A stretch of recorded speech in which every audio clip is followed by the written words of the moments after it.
People have been making art for a very long time. Pretend that you're exploring a mountainside. You come upon a big dark hole in the rock. It's a cave.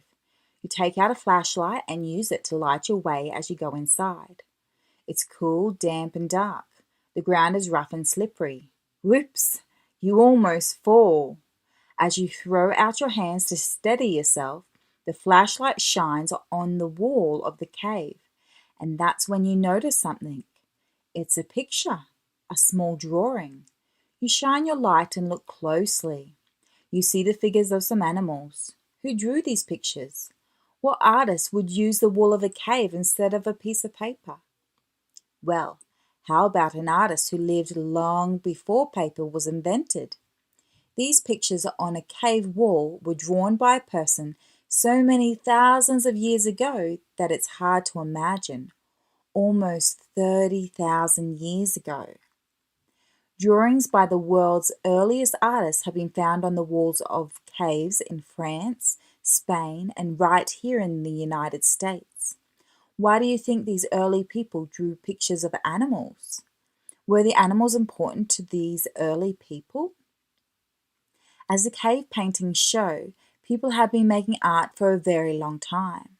Long after the cave people, but still thousands of years before you were born, the people in ancient Egypt made beautiful and amazing works of art.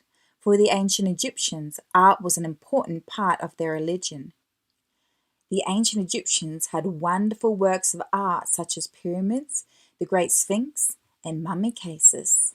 This is a sculpture of the Egyptian queen Nefertiti. This is one of the decorated mummy cases made for King Tut's mummy. When you hear the Egyptians or other people described as ancient, it doesn't mean that they grew to be very old. It means that a people were part of a civilization that existed a long, long, long time ago. Ancient Egypt is a civilization in Egypt thousands and thousands of years ago. The pharaohs wanted to inspire and amaze people with their greatness. Each pharaoh wanted to show his people that he was even more powerful and important than the god king who had come before him. Imagine for a moment that you're a pharaoh. You are very proud and boastful. To show everyone how powerful and important you are, what would you do?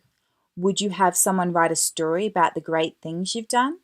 Would you make a huge statue of yourself for everyone to see?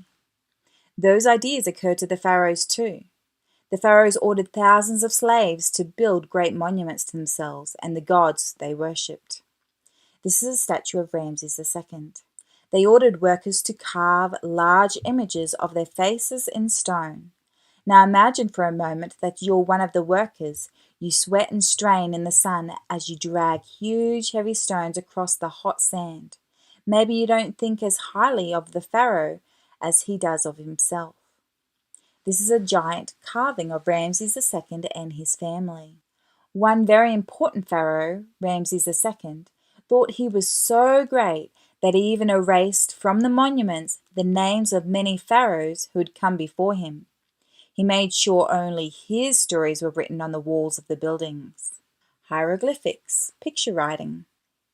One of the reasons we only know a little about the early humans in the Ice Age is because those early humans did not have a way of writing anything about themselves. But we know a lot more about the ancient Egyptians. Why do you think we know more? Did you say that the Egyptians knew how to write? Yes, the Egyptians did have a form of writing. Instead of writing with letters, as you're learning to do, they used picture writing. This picture writing is called hieroglyphics. Archaeologists have figured out what many of the hieroglyphics mean, so we can learn a lot about the Egyptians from what they wrote. When Ramses II ordered his workers to tell his stories, they carved hieroglyphics in stone.